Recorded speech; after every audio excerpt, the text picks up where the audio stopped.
결국 금요일장 미국 증시가 또 한 번 급락했습니다. 시장에 해소되지 않은 악재들이 여전히 남아있는 상황 속에서 긴축에 대한 우려감, 파월 연준 의장의 50bp 금리 인상 발언 이후에 다시 한번 높아지고 있고 경기에 대한 우려감, 실적에 대한 실망감도 나오고 있습니다.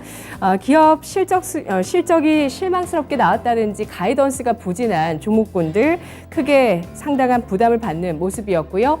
HCA 헬스케어, 갭, 그리고 버라이즌 같은 종목들이 미국장, 금요일장에 급락했는데요. 미국 내 주식형 펀드의 자금 유출도 나오고 있다는 소식입니다. 미국의 대형주에서 최근 일주일간 196달러의 자금이 빠져나갔다고 하는데 이것이 2018년 2월 이후에 최대 규모였다고 하네요. 우리 주식시장도 긴축과 또 경기에 대한 우려감들 반영하면서 월요일장 1% 내외의 조정을 보여주고 있습니다. 월요일장 10시 구간 지금부터 살펴보겠습니다. 코스피 지수 이틀째 하락하고 있습니다. 현재 코스피는 1.14%가 하락하면서 2673.76포인트, 거래대금 다시 위축되고 있습니다. 2조 4,500억 원 나타나고 있는데요. 분봉 상황 함께 살펴보시죠. 1.04%가 하락하면서 2676선에서 출발을 했고 2777선 장중의 고점이었습니다. 그리고 장중 2666선까지 저점을 형성한 이후에 다시 한번 시가 부근까지 낙폭을 줄이고 있는데요. 현재 30.95포인트가 하락하면서 2673.76포인트 선 가리키고 있습니다.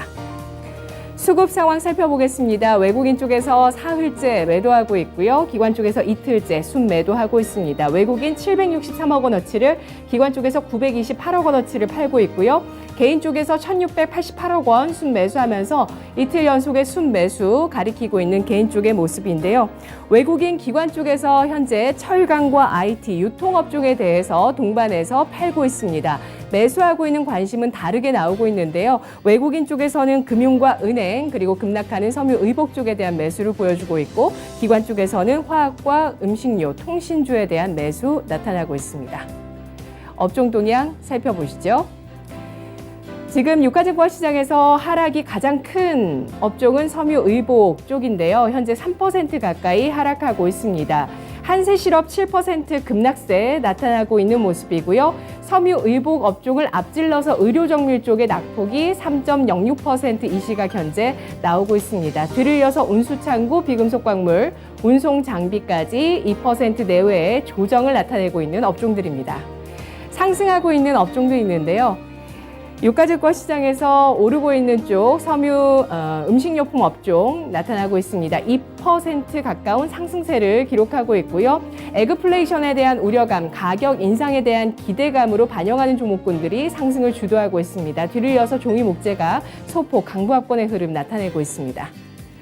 시가총액 상위 종목군들 전체적으로 약세 흐름 나타나고 있습니다. 이래서 2% 하락세 골고루 나오고 있는데요. 이 가운데서 포스코홀딩스의 낙폭 현재 1.7% 나타나고 있고요. 성장주 삼성 SDI가 2.5%의 낙폭을 기록하고 있습니다. 성장주의 하락폭이 긴축에 대한 우려감으로 좀 더 크게 나오고 있고요. 그리고 경기 민감주인 포스코홀딩스, KB금융 나란히 하락하고 있는데요. 포스코홀딩스 이틀째 조정을 받으면서 29만 500원 선에 거래되고 있습니다. 이런 가운데 지난주 포스코가 광양에 1조 원을 투자해서 전기차 강판 공장을 신설한다는 소식이 나왔습니다. 친환경차 시장을 공략하고 있는 포스코 그룹의 움직임 주목되고 있고요. 신한지주 아래쪽으로 보시면 5거래 연속의 상승이 일어나고 있습니다. 분기 배당, KB금융, 신한지주 단행한다고 발표를 했죠. 신한지주 오늘장 1.54% 상승을 하고 있고요. 최근 들어서 기관의 매수가 눈에 띄고 있는 종목입니다. 이런 가운데 오늘 증권사의 분석들이 여러 개 나왔는데요.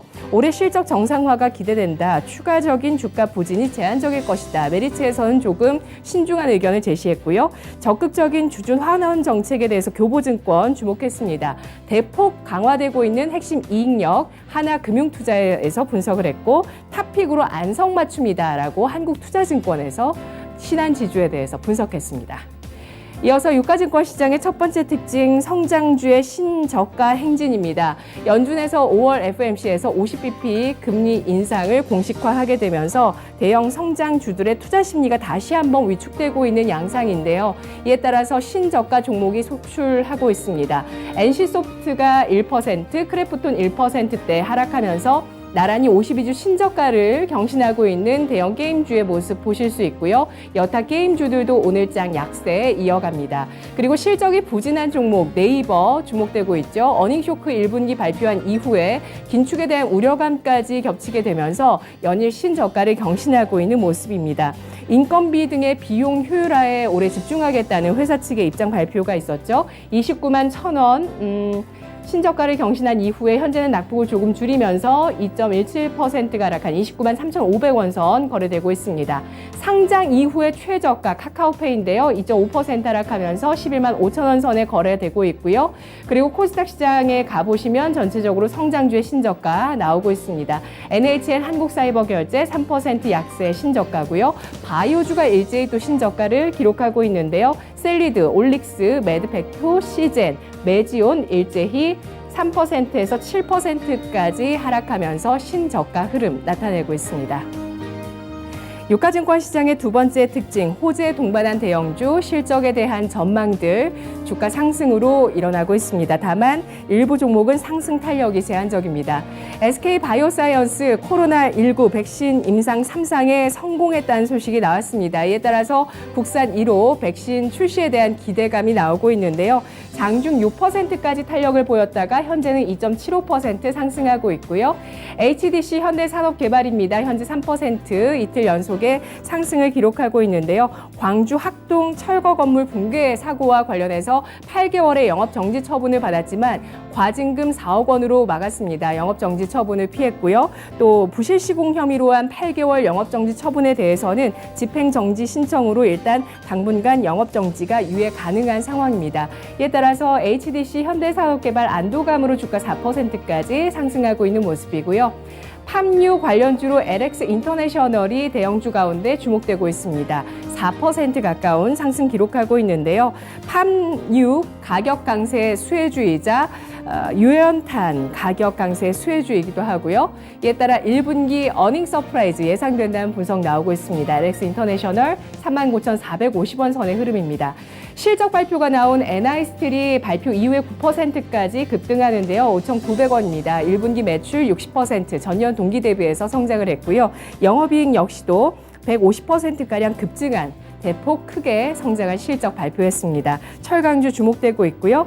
KCC 올해 견조한 실적 달성 가능할 것이라는 전망과 함께 4%의 상승. CJ제일제당은 자회사 CJ 웰케어에서 건기식 신제품을 출시했다는 소식과 함께 3%의 상승 눈에 띄고 있습니다.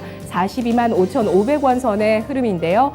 이 자회사의 신제품은 건기식이고요. 한국인들이 좋아하는 건강 기능 성분을 모두 담은 신제품이라고 합니다. 비타민, 미네랄, 유산균, 오메가3, 루테인까지 모두 담은 건기식 신제품 출시 소식 나오고 있습니다.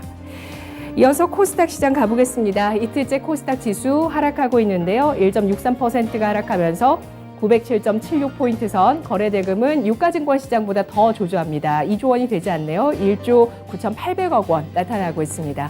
분봉 상황 보겠습니다. 1.44% 하락하면서 909선에서 출발을 했고요. 910선까지 낙폭을 다소 줄이는 움직임이 나왔습니다만 장중에 밀려 내려갑니다. 906선 저점을 형성했고요. 현재는 907선 가리키고 있습니다. 15포인트 가량의 하락인데요. 수급 상황입니다. 코스닥에서도 역시 외국인 쪽에 매도세 나흘째 이어지고 있습니다. 344억 원어치를 팔고 있고 기관 쪽에서 261억 원어치 순매도 가리키고 있습니다. 개인 쪽에서 695억 원어치 사들이면서 코스닥 시장에서 개인 나흘째 순매수하고 있는데요. 시가총액 상위 종목군들 대형주 역시 약세 기록하고 있고요. 배터리주와 바이오주 같은 성장주의 낙폭이 눈에 띄고 있습니다. LNF가 4.8% 하락, 에코프로비엠은 1% 좀 더 제한된 하락을 기록하고 있습니다. 셀트리온 제약이 3%가량 하락하면서 84,800원 선의 움직임 가리키고 있고요. 위메이드도 2% 가까운 하락세를 띠고 있습니다. 상승하는 쪽에서 배터리주 첨보 1.3% 눈에 띄고 있고요. 특별한 호재는 없습니다. 펄어비스도 1% 플러스권, LX 세미콘이 소폭의 상승 시도하고 있습니다. 이어서 코스닥의 첫 번째 특징, 팜유 관련주 살펴보겠습니다. 세계 최대 팜유 수출국인 인도네시아가 28일부터 팜유 수출을 전면 중단하기로 결정했습니다. 러시아 우크라이나 사태가 장기화되면서 국제 유지류 가격이 급등하게 되자 팜유 수출 금지 조치를 내렸는데요. 인도네시아 내 물가 안정을 목적으로 해서 이 같은 수출 중단의 조치를 내렸습니다. 계속해서 이 같은 비슷한 소식이 이어질지는 주목해서 보셔야 되는 내용일 것 같고요.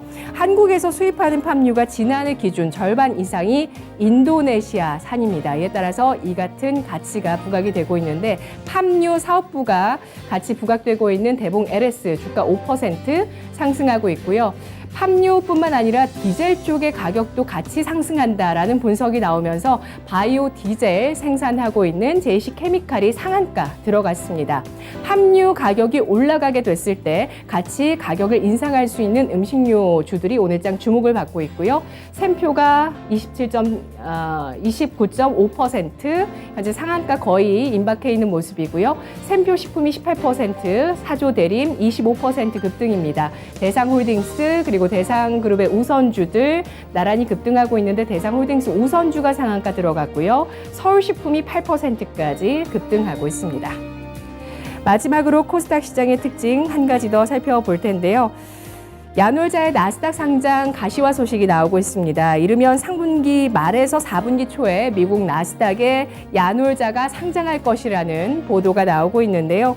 국내 숙박 여행 플랫폼 야놀자에 미리 투자한 SBI 인베스트먼트와 아주 아이비 투자가 이 같은 소식에 따라서 16에서 9%까지 강세를 띠고 있고요. 그레디언트는 저가 매수세가 들어오고 있습니다. 인터파크, 구인터파크인 그레디언트가 오늘장에 주목을 받고 있는데요. 물적 분할한 전자상거래 이 법인의 지분 70%를 야놀자에 매각하기로 한 바가 있습니다. 야놀자 관련주로 이 내용 때문에 주목을 받고 있고요. 저가 매수 들어오면서 그레디언트 2% 플러스 기록하고 있습니다. 10시 구간이었습니다.